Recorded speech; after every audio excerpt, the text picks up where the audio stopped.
आपल्याकडे खूप सुंदर असा विचार आहे बघा. म्हणजेच जसं आपण कर्म करू तसं आपल्याला फळ मिळत असतं.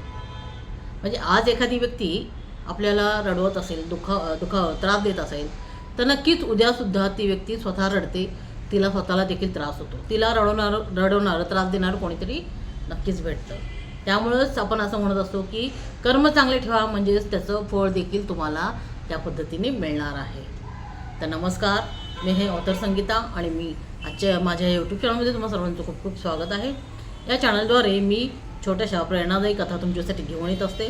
तुम्ही चॅनलवर नवीन असाल तर नक्कीच चॅनलला सबस्क्राईब करा आणि व्हिडिओ जर आवडला, कथा जर आवडली तरच पुढे लाईक आणि शेअर करा. तर आज पाहणार आहोत आपण दोन भावांची कथा. तर त्यातून तुम्हाला नक्की समजेल की कर्माचं फळ हे कसं असतं. तर मोठा आणि भाऊ एक आणि छोटा भाऊ. तर मोठ्या भावाची जीवनशैली आणि छोट्या भावाची जीवनशैली याचे खूप तफावत असतं. म्हणजे पूर्णपणे वेगळं आयुष्य ते दोघं जगत असतात. तर मोठ्या भावाचं मत असं असतं की आयुष्यात चांगली कामं करायला हवी, गरजू लोकांना मदत करायला हवी, म्हणून तो हळूहळू ध्यानधारणा, मेडिटेशन याच्यामध्ये तो रमतो आणि या साधनेकडे वळतो. तो मेडिटेशन सेंटरमध्ये पण तो जात असतो. मग तिथली तो शिकवण ऐकायचा, ध्यानधारणा करण्याचा प्रयत्न करायचा आणि आपल्या आयुष्यात जे जे काही चांगलं आहे, ज्या चांगल्या सवयी आहेत त्याचं तो पालन करत असायचा. त्यानुसारच तो आयुष्य जगत होता मोठा भाऊ. पण लहान भावाचं मात्र मत पूर्णपणे वेगळं होतं. त्याचं म्हणणं हेच होतं की आयुष्य एकदाच मिळतं आहे, तर ते भरपूर मजा मस्ती करूनच ते आनंदातच ते मजा मस्ती करतच घालवायचं, पार्टी करायची, एन्जॉय करायचा. त्याच्यामुळेच तो मग पार्ट्यांमध्ये, डान्स शोला याच्यामध्ये तो जात असतो. मग त्यासोबतच पार्टी, मग तो ड्रिंकसुद्धा तो करायला लागत असतो. म्हणजे पैसा कमवा आणि मजा करा आणि मस्त राहा, हे धाकट्या भावाचं धोरण असतं.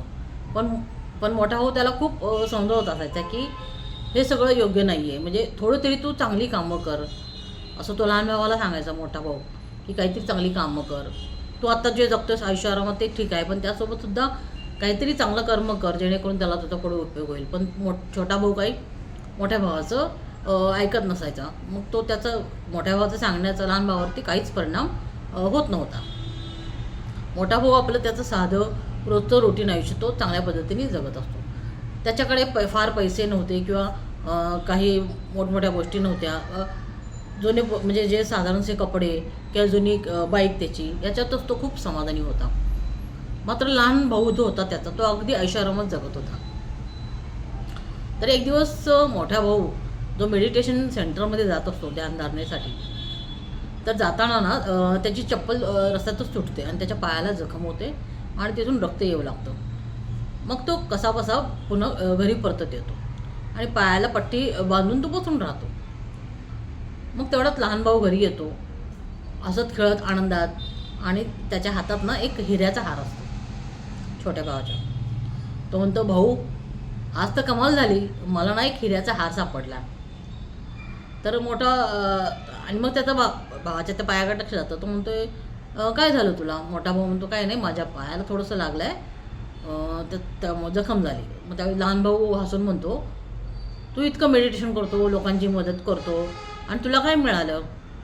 म्हणजे हे पायाला लागलं असं म्हणायचं. आणि म्हणतो, हे बघ मला बघ, म्हणतो मी एवढ्या आश्रमात राहतो, मला काय मिळालं बघ, तर मला हिऱ्याचा हार मिळाला आणि तुला मात्र दुखापत मिळाली, असं तो छोटा भाऊ म्हणतो. मग मोठ्या भावाला थोडंसं आपल्या भावाची काळजी वाटत असते. त्यामुळं तो भावाला म्हणतो की आपण एखाद्या ज्योतिषाकडे जाऊ आणि आपल्या पत्रिका वगैरे आहेत ते आपण ज्योतिषांकडे आपल्या कुंडली जाऊन बघून येऊयात.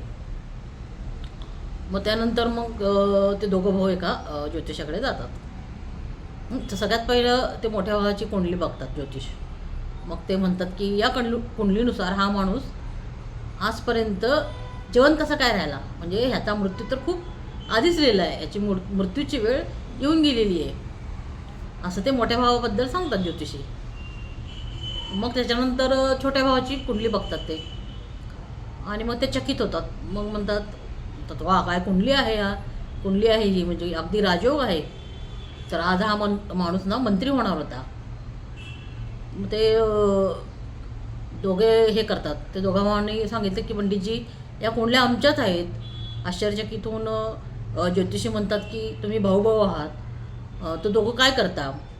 मग मोठ्या भावाने सांगितलं की मी आपलं माझं साधं जेवण जे आहे ते व्यतीत करतो आणि ध्यानधारणा वगैरे करतो. मग तेच लहान भाऊ म्हणतो की मी मस्त ऐशारामात जगतो. तर मग ते ज्योतिषांना समजतं. मग ते मोठ्या भावाला म्हणतात की तुमच्या कर्मामुळे आज तुम्ही इथे उभे आहात, नाही तर कधीच तुमचा मृत्यू हा ठरलेला होता, तो झाला असता. पण तुम्ही जे चांगलं कर्म करताय, गरिबांना मदत करताय, साधं सरळ आयुष्य जे जगताय ना, त्याचा परिणाम हा आहे की ज्याच्या कुंडलीत मृत्यू होता तो आज जिवंत आहे, कारण त्याची कर्म चांगली आहेत. आणि ज्याच्या कुंडलीमध्ये ज्या छोट्या भावाच्या मंत्री होणं लिहिलं होतं, तर तो फक्त आज हिऱ्याचा हार घेऊन फिरतोय आणि ते सुद्धा तो नशेमध्ये पार्टीमध्ये उधळून लावणार आहे. तर या कथेचा निष्कर्ष हाच की काय, की भाग्यात काय लिहिले ना, काय लिहिलं हे आपलं कर्म ठरवतं. त्यामुळं आपणच आपल्या आयुष्याचे शिल्पकार आहोत. म्हणूनच आयुष्यात नेहमी चांगले कर्म करा, कारण आपल्या कर्माचा हिशोब असतो ना, तो अचूकच असतो. चांगले कर्म करा, त्याचं फळ तुम्हाला नक्की मिळणार आहे. हां, कर्म करतोय आणि तुम्हाला वाटेल की आम्हाला काहीच मिळत नाही आहे, उगाचच आम्ही चांगलं वागण्याचा प्रयत्न वगैरे करतोय, तर तसं नाही आहे. आपल्या चांगल्या कामाची दखल ही कुठे ना कुठेतरी घेतली जाते. जेव्हा खूप काही मोठी संकट येतात तेव्हा जो विधाता आहे, जो भगवंत आहे, जो आपल्या डोळ्यांना दिसत नाही आहे, पण कुठेतरी तो आपलं कर्म बघूनच आपल्याला मोठ्या अडचणीतून अलगद बाहेर काढतो. आपल्याला समजत पण नाही की अशी काही घटना घडली आणि आपण कसे काय सुखरूप आहोत.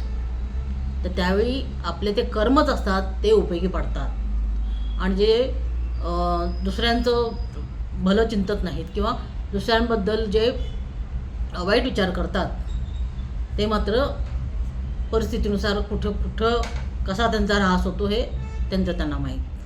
म्हणूनच कर्म चांगले ठेवा, चांगलं जीवन जगा, याचा हिशोब नक्कीच त्या भगवंताकडे असणार आहे आणि तो अगदी अचूक आणि चांगलाच असणार आहे. कथा आवडली असेल तर चॅनलला नक्की सबस्क्राईब करा आणि पटला असेल तर नक्कीच कमेंट देखील करा. धन्यवाद.